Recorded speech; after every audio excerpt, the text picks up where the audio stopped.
Hi, this is going to be the final part of this video series where I talk about these 17 Japanese rituals and occult games.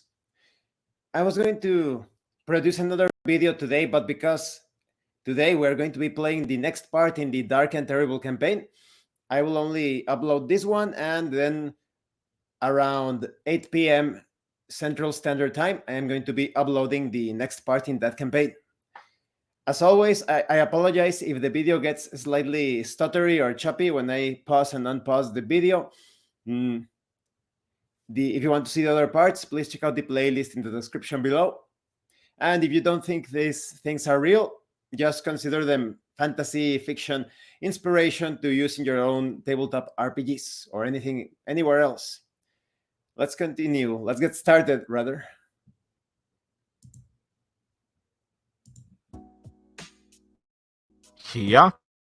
Kumonogatory. Yes, this does indeed count as a ritual, and while I'm sure a lot of you get the gist, allow me to go into further detail about this game.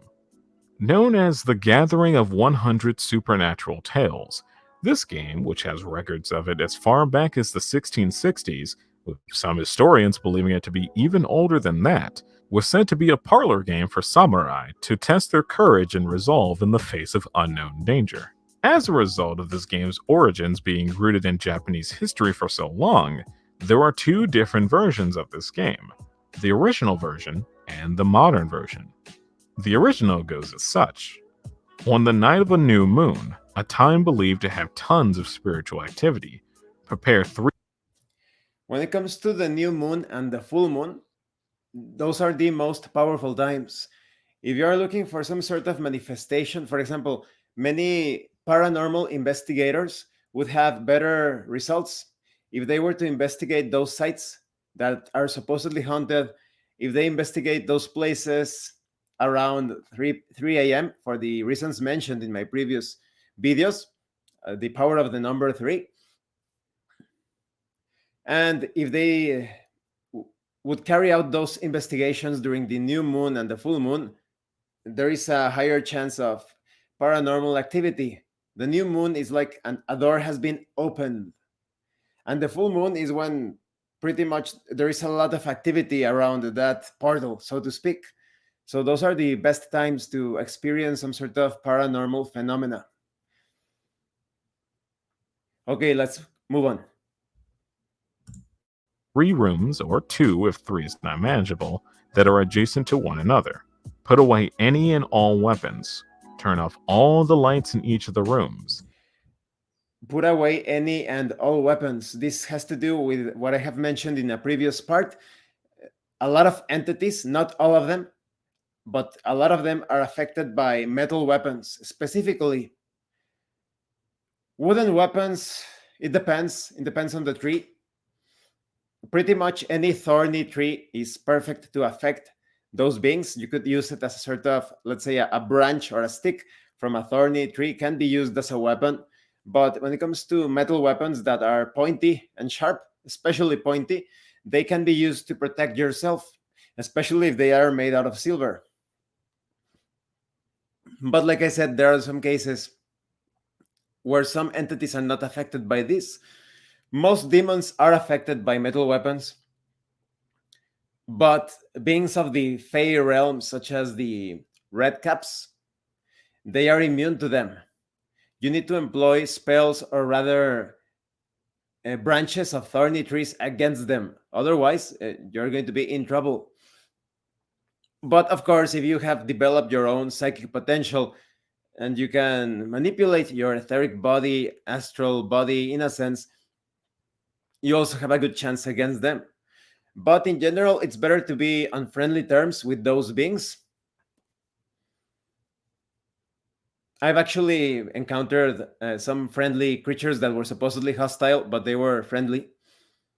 Or at least those specific cases, right? Maybe like humans, there are many different people, many different folk, some good, some bad.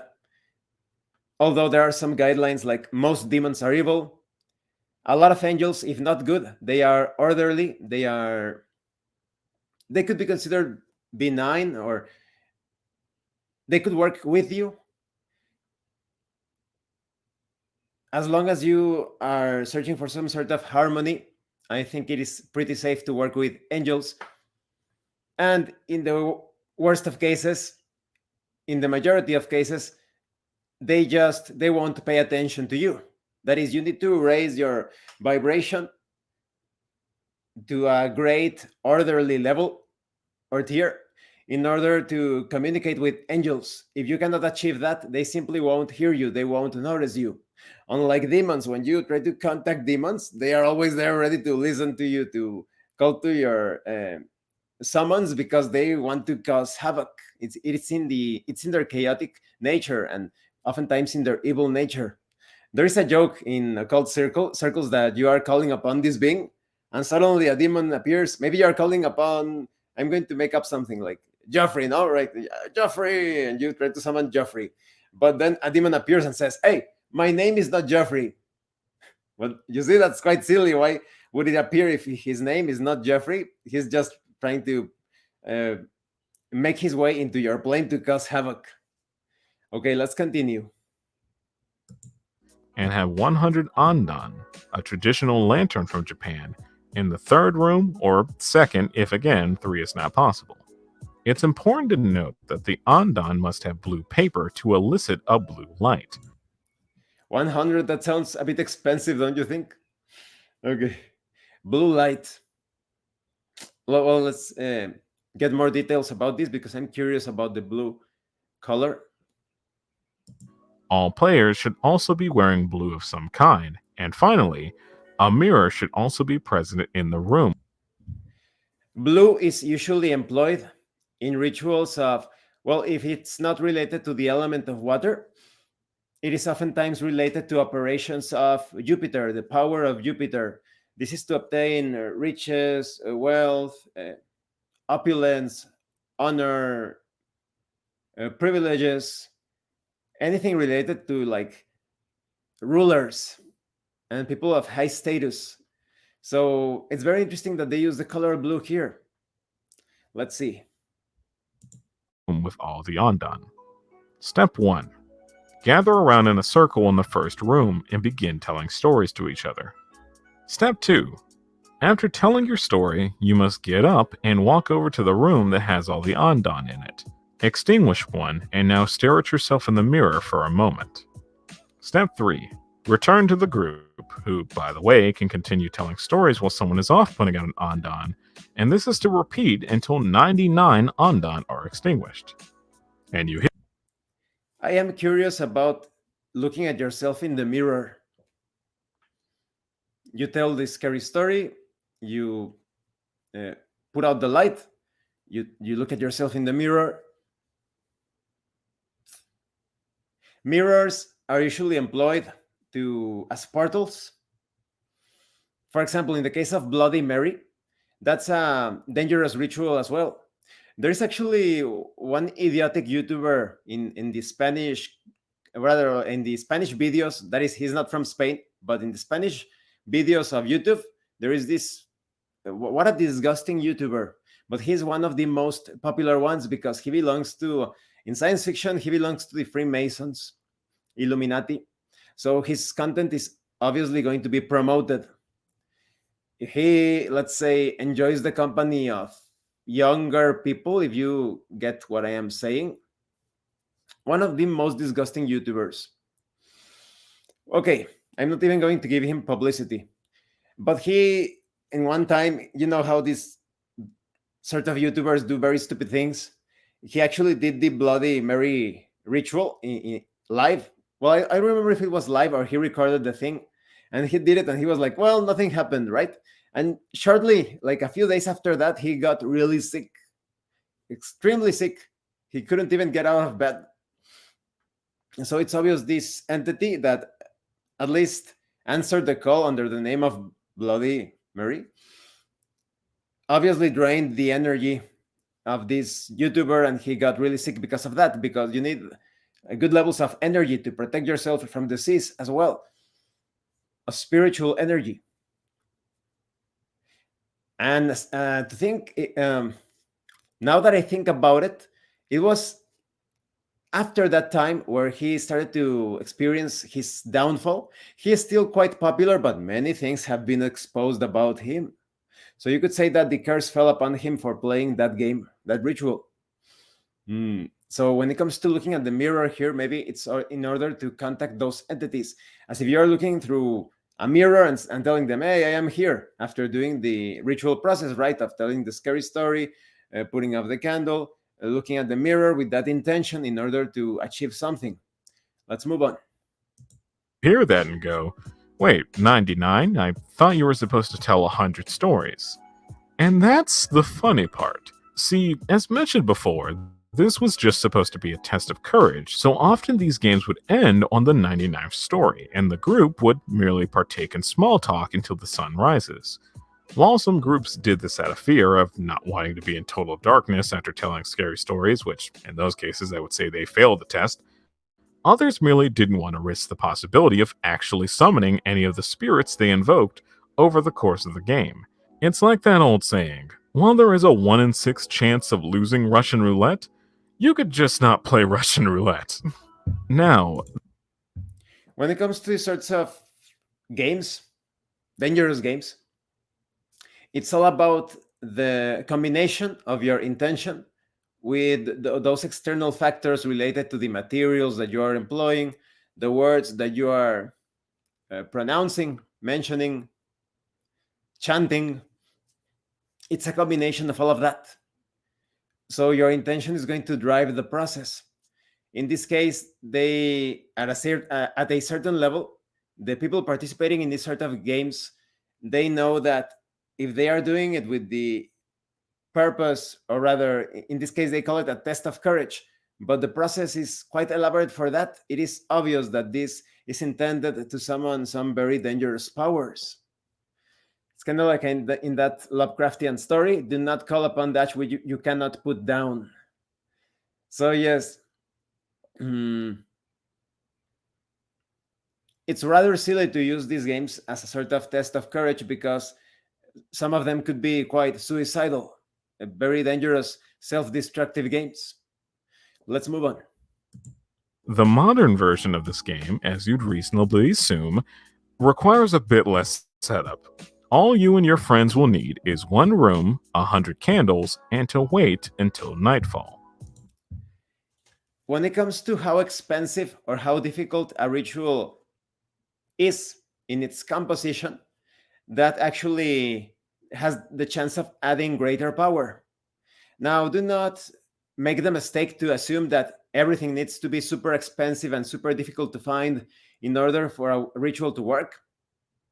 I have seen and I have experienced cases in which a practitioner with a simple paper talisman pretty much destroys an evil sorcerer, evil practitioner that employs the most expensive things. Let me give you an example, and I'm going to be avoiding names and details because what happens in Mexico stays in Mexico, okay? There was this evil practitioner. If not skilled at summoning demons, he did the right stuff to at the very least get a proper response from them in order to achieve nefarious goals. He was a pretty wealthy individual, let's put it like that. And he got into a fight with an occultist that didn't have as much money. That occultist didn't use this knowledge to obtain fame and riches. He used them to obtain knowledge and a decent way of life. And then this evil practitioner sent what I would call, under a certain category, a hell knight, a knight of hell. Now, don't get some silly images. It's not going to be like some demon in knight armor or something in full metal plate. Now, that's the category you give to those demons in terms of power. Very powerful being. It could wreck an entire city. And this practitioner sensed that intention and fought back using a simple paper talisman, while the other guy, he was using everything made out of gold, diamonds, very expensive materials and artifacts. And the, let's say, the more humble practitioner, the less equipped practitioner, let's put it like that, yes, the practitioner with the lower qualities of materials, he pretty much destroyed the other guy. The guy died shortly of so many things, the causes of death. So he died from so many things at the same time. Like I said, I don't want to give specifics because there are certain people that shouldn't be privy or knowledgeable about this, but died of so many things, and the other practitioner was fine. So in that case, even though the other guy used all of those expensive materials, items, tools, and the other guy pretty much overpowered him because of his sheer understanding of the forces that they were working with. But yes, if you have the money for it, it's much better to get the most expensive things. And when it comes to the complexity, there are rituals that require for you to go out into the wilderness and search until you find this stone or this branch or this flower or nut that you feel that it is very much attuned to your ritual. And then you make your long journey back to your home. All of that creates a sort of energy current to empower the ritual. Now let's continue. Step 1. Gather everyone that will be playing and have them sit in a circle And this is all science fiction, of course. YouTube, you cannot take down this video. This is all science fiction. around the 100 candles. Step 2. Light the candles, shut the curtains, and turn off any lights, making sure that the only light left in the room is that of the candles. Step 3. One by one, begin telling your stories. After each story, you blow out a candle. This continues until all 100 candles are blown out. What really happens when that final candle is blown out? Well, around the Edo period, it's said by those that did tell all 100 stories that a spirit known as Ondan appeared and gave them one last scare to end their game. Ondan is said to be a long-haired demon girl, usually donned in a white kimono. Again, they love that disguise, that etheric shell. Remember what I have mentioned in my other video. They usually take the body of a dying woman. That's why they're dressed in long, well, in their kimono, or in current times, in their like nightgown. Usually, people that are always in bed because they are sick and they have their long hair. In a lot of cases, not in all of them. In all of them, sorry. Now, some could be thinking, but wait, why aren't those demons? In current times, there are a lot of people that dye their hair, right, with all of those crazy social engineering colors in science fiction. You know, those light greens, light pink, light purple, light blue, all of those crazy colors. Why aren't demons manifesting themselves in those using those etheric bodies, right? Well, that's because those hair dyes, they poison the body, so the etheric quality of the body is not good. In a lot of those cases, those people are going to die quite quickly. Think of the older people that you have seen in your life. Do they all have those crazy dye colors? Those dyes poison the hair. In general, I would recommend that you do not dye your hair, or if you're going to dye it in some way, make sure that they are very natural pigments. There are some herbs that color your hair, but I would still disapprove it because the hair needs to have a certain transparency to it to obtain the rays of the sun. That's why there are so many blonde and red-headed people in the colder, darker places of the world. You know, when it's always cloudy, there are long nights, because they need the blonde and red hair that is more transparent, so to speak, more, how would you call it? Yes, like transparent in terms of obtaining energy. They obtain this energy from the sun quite easily, even when it's cloudy. When it's cloudy, they obtain that energy quite easily. Unlike us that have darker hair, we are more suited for darker environments. But as long as you're always exposing your skin and your eyes to the sunlight, you go out, because it's healthy to go out. Don't stay in the basement. That's why there are so many, how would you call them, the nits, those that stay all the time in their basement or locked in their rooms. They start to get sicker and sicker. They start to become more and more depressed because they don't go out, and then they don't obtain that energy from the sun. They could have some evil entities attached to them, and they are burned by the sunlight. Those entities are destroyed by the sunlight, so they should go out to get rid of those entities as well. So, like I have mentioned, these spirits, even if a woman gets sick and dies, she still has that healthy etheric charge to her in her etheric body, and those spirits are going to nab those bodies. That's another explanation why they enjoy taking the etheric bodies of long-haired women, because long-haired women, because of their long hair, they have a lot of potential energy in reserve. Perhaps if they use the natural remedies, this is science fiction YouTube, instead of using pharmaceuticals, they will actually recover from that disease. They would be able to tap into their natural reserves of energy because of their long hair. But the demons actually have knowledge of this, so they see this woman with long hair die, and they take her. That's why, up to this day, I have yet to see a demon or know about a demon that used some sort of body of someone with those crazy hair colors, because they have been poisoning themselves from the time they start to use those crazy hair dyes. Remember, this is all science fiction. And for those of you that are tattooing your body, I would recommend that you should stop. Do not place tattoos. Some say, oh, well, they did it in ancient times, in the tribes, and they weren't exactly the brightest. They were sacrificing people and dancing like idiots around idols in science fiction. So when you put those pigmentations, those inks into your skin, that you need to be insane. Why would you do that? Why would you hurt your body and put graffiti on it? Those things end up in the lymph nodes. Just search tattoos, lymph nodes, and you will see some pretty gross images. That's what's happening to you in your body. That's why tattoos, after time, they start to fade away, because the body is trying to purify itself from those poisonous substances. Even though I use natural pigments, no, the body was not made for you to cut it and put paint into it. No. Okay, let's move on. Mono. She is said to be the culmination of all the fears and anxieties.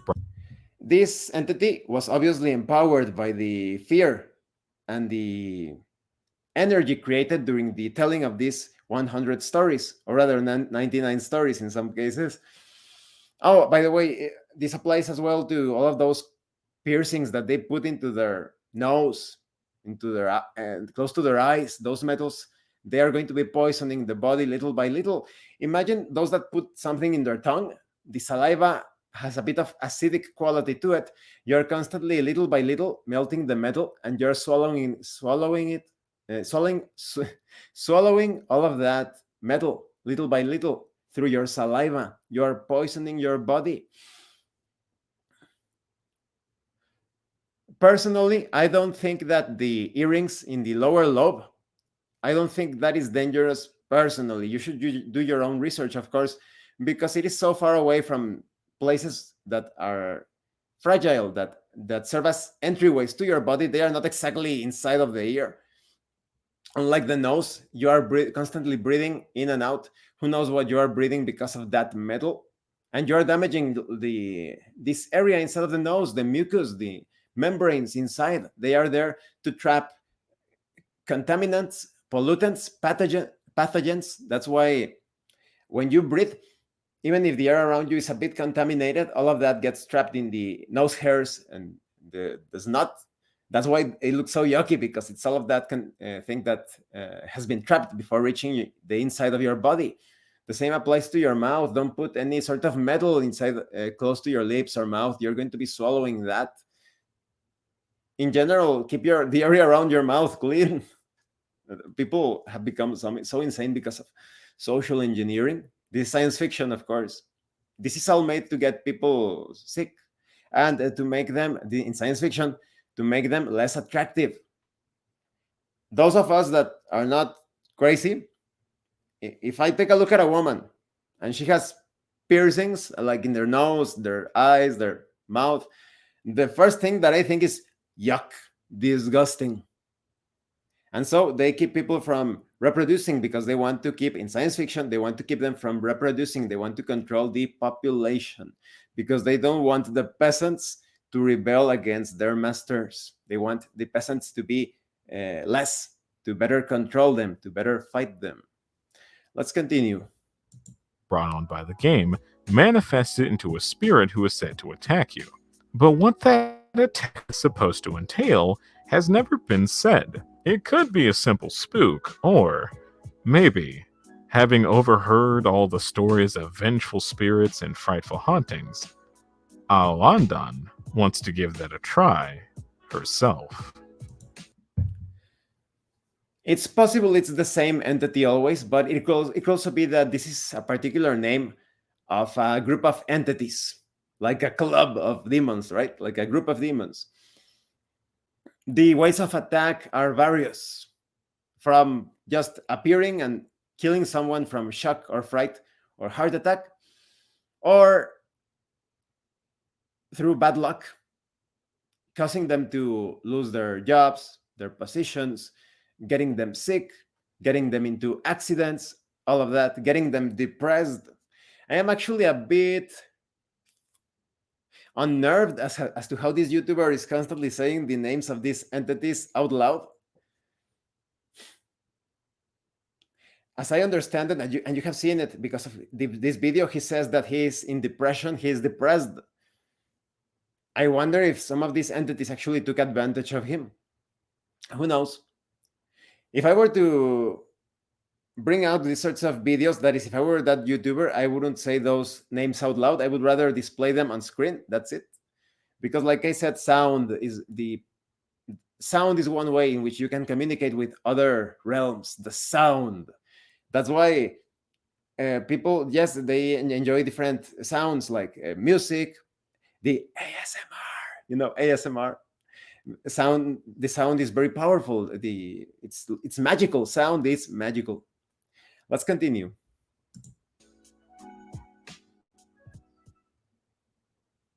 And so here we are again. A bit of a shorter video this time around, but that's just because the last Urban Legend video has kind of scared me off from doing bigger projects like that. Even this video was going to be a lot bigger, but then I stopped myself in my tracks and went, no. We're keeping things shorter this time around. So, sorry for the weird number, 17 or 18 technically if you count no Ondan at the end there. I know it's not a standard number that you'd expect from a video like this, but I just wanted to make sure that the April Fool's video wasn't going to be the only thing this month, so I scrambled to make sure this got done. I'm not sure what Urban Legends I'll do next, honestly. This was actually something I had thought about doing immediately after finishing the script for the first Japanese Urban Legend video. But I later decided to do Latin America to put some space in between them. So, yeah, who knows? Maybe I'll see what you guys suggest and prioritize that, or maybe I'll wait until I'm in the mood to do another region specifically, but either way, that should do it for this video. Thank you all so much for watching. Be safe out there. I'll see you guys next time, and take care. Yes, this is the end of this mini series. Thank you for watching these videos. I hope you found them entertaining, useful. Maybe I'll do a similar video some other time. I only thought about doing this one because I was watching these 17 Japanese rituals and occult games, and I thought maybe I should point out some things in these rituals. It could serve as inspiration for tabletop role-playing games. It could serve to warn people about these things, etc. Just spread out that knowledge that these things are not to be trifled with. But I still hope you enjoyed the mini-series. If I see some interesting video related to the occult or the paranormal or anything, maybe I will analyze it like this as well. Either way, Thank you for watching my videos. Thank you for your likes and your comments. If you have any questions or comments about anything, please let me know. And thank you so much to those of you that are going the extra mile to support the channel. If anyone else wishes to further support the channel, the information on how to do that will be in the description below. And remember, it is better to roleplay and fail in character than not to roleplay and fail as a player. Once again, thank you. And see you later.